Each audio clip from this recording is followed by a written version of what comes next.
सबसे पहले आपको एसएसओ के डैशबोर्ड पर आ जाना है। यहाँ पर आपको एसजीई का पोर्टल देखने को मिल जाएगा, जिस पर आपको क्लिक करना है और यहाँ से आपको रिडायरेक्ट कर दिया जाएगा। यहाँ पर आप देखें तो कंटिन्यू करना है और यहाँ पर आपको फाइल भी स्कैनिंग कर लेनी है। तो क्या क्या फाइल है वो मैं आपको बता देता हूँ। तो आपको 12th का रिज़ल्ट, इसके अलावा जाति प्रमाण पत्र और फीस रिसिप्ट यहाँ पर ओके कर देनी। इसके बाद आप देखें तो हम यहाँ पर न्यू एप्लीकेशन पर आएंगे और यहाँ पर आपको ऑप्शन मिल जाएगा अपना आधार वेरीफाई करने का। तो आधार पे जो ओटीपी है वो चले जाएंगे। तो आप आधार में जो नंबर है वो आपके लिंक होने अनिवार्य है। तो स्टूडेंट की जो एसएसओ है उससे हम इस फॉर्म को फिलअप कर रहे हैं। मोबाइल में भी ये प्रोसेस सेम ही रहेगा। तो यहाँ पर जो ओटीपी नंबर हमें प्राप्त हुए हैं वो हमें यहाँ पर एंटर कर देने। तो हम यहाँ पर जो ओटीपी नंबर है वो यहाँ पर दर्ज कर लेते हैं। इससे पहले अगर आप पहली बार इसमें आ रहे हैं तो आपसे ज़रूर स्टूडेंट करके आपको इसमें एंटर होना है और वहाँ पर भी आपसे ओटीपी मांगे जाएंगे, तो उसको भी इसी टाइप में वेरीफाई कर लेना है। तो हम इसके साथ में फाइल भी स्कैन कर रहे हैं। तो यहाँ पर आप देख सकते हैं कि सभी प्रकार के जो फॉर्म है वो आपको देखने को मिल जाएंगे जो इस कैटेगरी में भर सकते हैं। तो यहाँ पर आप देखें हम 12वीं क्लास के मेधावी छात्रा वाला जो स्कूटी का फॉर्म है उसे हम क्लिक कर देते हैं। काली बाई का जो फॉर्म है तो हम यहाँ पर क्लिक कर देते हैं। जैसे इस पर क्लिक करेंगे यहाँ पर आप नीचे देखें तो आपको कंप्लीट डिटेल आ जाएगी कि कितनी आय सीमा होनी चाहिए, क्या क्या कैटेगरी है, क्या क्या मतलब आर्थिक जो श्रेणी है वो इसमें अप्लाई कर सकते हैं। इसके अलावा कौन कौन सी कॉलेज का सब कुछ आपको देखने को मिल जाएगा। इसमें आप देखें तो आय की जो सीमा है वो 2.5 लाख रुपए रखी गई है। यहाँ पर अगर आप देखें तो हम ST SC का भर रहे हैं, जिसमें हम ट्राइबल एरिया के हिसाब से भर रहे हैं। तो यहाँ पर हमें ट्राइबल एरिया का डिपार्टमेंट यूज़ करने को मिल जाएगा। तो आप अगर कॉलेज के हिसाब से भर रहे हैं तो यहाँ पर अलग अलग टाइप के डिपार्टमेंट शो हो जाएंगे। उसके बाद आपको नेक्स्ट पर क्लिक कर देना। यहाँ पर आपको सारी जानकारी मिल जाएगी कि कौन कौन इस फॉर्म को फिलअप कर सकता है। इसके बाद आपको नेक्स्ट पर क्लिक कर देना है। जैसे आप यहाँ से हम नेक्स्ट पर क्लिक करेंगे आप देखेंगे कि आपका जो एप्लीकेशन है वो कंप्लीट आपके सामने देखने को मिल जाएगा। तो हम इस पर क्लिक कर देते हैं।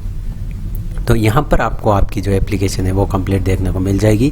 तो यहाँ पर आप अगर देखें तो आपको इसमें सबसे पहले महाविद्यालय आपको सेलेक्ट करना है। तो जो भी आप कॉलेज पढ़ते हैं उसके महाविद्यालय का आपको चयन कर लेना है। तो यहाँ पर हमने महाविद्यालय चयन कर लिया। इसके बाद जो कॉलेज है उसका भी हम चयन कर लेते हैं। तो यहाँ पर हमारा जो कॉलेज है उसका चयन भी हमने कर लिया है। और इसके बाद अगर आप देखें तो यहाँ पर सभी प्रकार के जो कॉलेज है जो हमने MLSU लिया है उसके अंडर में जितने भी कॉलेज आ रहे हैं उनकी लिस्ट हमें देखने को मिल रही है। तो इनमें से हमारा जो भी कॉलेज है वो हम चयन कर लेते हैं। यहाँ से हमें नेक्स्ट अगर आप देखें तो एक एक करके जो आप बैचलर इन आर्ट्स हैं वो सारा आपको चूज़ कर लेना। इसके बाद में आपको एडमिशन डेट जो आपकी फॉर्म पर होगी वो आपको यहाँ पर भरनी है। और उसके बाद आप देखें तो यहाँ पर आपने कहाँ से पढ़ाई की है, गवर्नमेंट स्कूल से और किससे कुछ किया है, मतलब कि RBSE से पास किए या CBSE से, यहाँ पर भर देना है। यहाँ पर हमें जो हमारे रोल नंबर है 12वीं क्लास के वो यहाँ पर फिलअप कर देने हैं। तो यहाँ पर अगर आप देखें तो आपने प्राइवेट से किया, सरकारी से, वो सारे ऑप्शन यहाँ पर भरने हैं। और इसके साथ में अगर आप देखें तो आपको जो मार्कशीट है वो भी इसमें अपलोड कर लेनी है। तो हमने मार्कशीट अपलोड कर लिया और रोल नंबर भी यहाँ पर लिख दिया। इसके बाद में अगर आप देखें तो आपको कितने % मिले वो सिलेक्ट करना है। इसके बाद में अगर देखें तो यहाँ पर TSP से है तो यस करना है। हम TSP से हैं तो यहाँ पर हम यस करके जो जाति प्रमाण पत्र है TSP एरिया का वो हम यहाँ पर भर देते हैं। और जो नेक्स्ट अगर आप देखें तो यहाँ पर हमें फ़ीस की जो रसीद है वो यहाँ पर हम भर देते हैं। तो यहाँ पर हमने फ़ीस की रिसीप्ट भी भर दी है। इसके अलावा अगर आप देखें तो यहाँ पर हमें जो नियम और शर्तें हैं उन पर हमें राइट करना है। उसके बाद यस पर क्लिक कर देना है। इसके बाद आपकी जो एप्लीकेशन है वो सक्सेसफुली आगे सबमिट हो जाएगी और कॉलेज के जो ID है वहाँ पर पहुँच जाएगी। वहाँ से इसे वेरीफाई किया जाएगा।